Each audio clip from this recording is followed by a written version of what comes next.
নাকতলা উদয়ন সংঘ গত বছরের মেগাস্টার পুজো। এবছর থিম ভাবনায় কি রয়েছে আমরা দেখতেই পাচ্ছি, যারা নৌকো রয়েছে এবং বেশ কিছু ঢেউয়ের মতো তরঙ্গ আমরা গোটা মণ্ডপ জুড়ে দেখতে পাচ্ছি।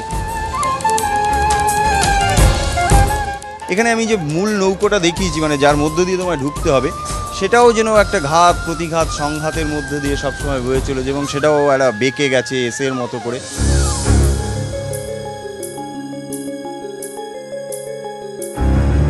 মানে এখানে কখনোই কেউ মানে এরকম মনে করার কিছু নেই যে এসেই জল দেখবে, গায়ে জল ঝলকে পড়বে, এরকম ব্যাপারই নেই।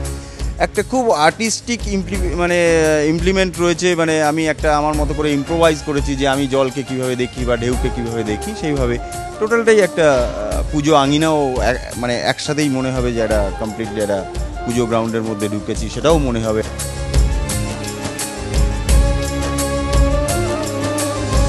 গোটা মণ্ডপ জুড়েই একটা ঢেউয়ের আবহ থাকবে, ওঠা পড়া যেমন থাকবে তেমনই নৌকো থাকবে।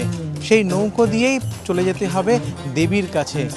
মণ্ডপের ভেতরে ঢুকলেও কিন্তু সেই ঢেউয়ের একটা আবহ টেনে নিয়ে যাবে।